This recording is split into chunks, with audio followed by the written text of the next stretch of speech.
Quickly, I'm going to show you how to record your hours manually. Remember, every time you get a contract from a client, they will always inform or give you an information if they will allow you to track your hours manually or you're going to use a tracker. And for this short video, I'm going to show you how to record hours manually. So once you've logged in, you always go to my jobs and then go to work diary.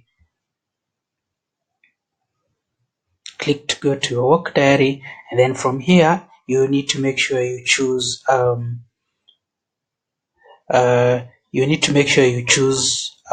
contract that allows you to track hours. So for this case, let me choose one of the contracts. I will choose this contract.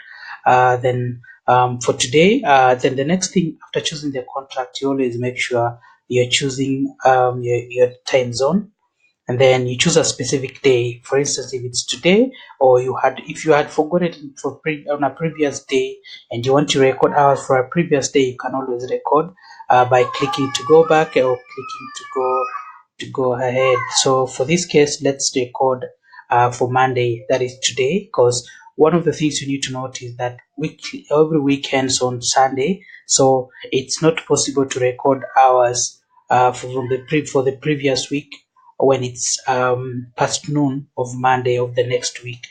So once you've done that, the next thing you need to do is you click add.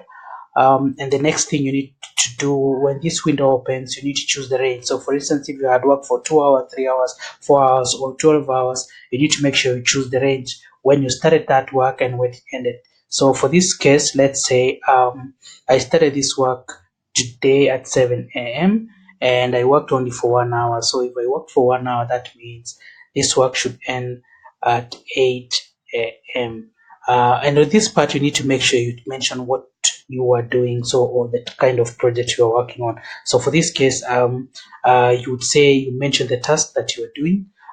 So mention, say you are doing your role, and that is like for instance, you mention to tell the client this is what you are doing. Once you've done that, you click this definitely shows details of what you are doing. Then once you've done that, you click to save, and that is how you record your time.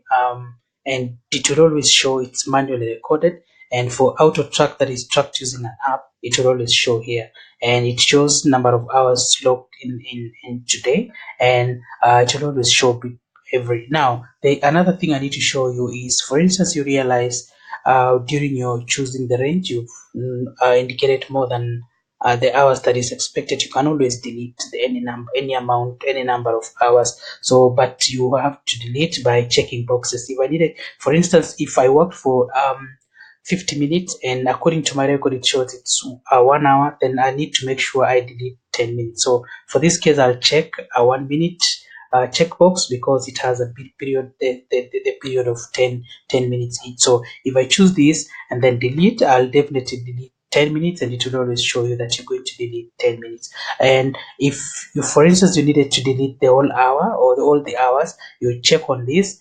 You check here and it will check, and once you click to delete, it will always show you can always delete all the hours. And for this case, I wasn't working on this project for this client, or I haven't worked on this project this morning, so I don't want to have this recorded, so I will definitely delete this, and it will always go back to it won't show any time. Another thing also I need to show you quickly is this is just for a day, and what happens if you want to know the number of hours you've worked in a week. So you should always click on a weekly time. So go to reports, then scroll to weekly timesheet, and then when you click on it, it will always give you, it will always show you it should always show you the number of hours you've tracked in that week. And for this case, today it shows that I haven't tracked for this week, but for previous weeks, you will always click to go to previous week, and it will show you the number of hours versus. So it will always show you number of hours you worked on Monday, Tuesday, Wednesday, Thursday, Friday, the total numbers of the week, and total bill. That will always show you a total amount in the course of the week.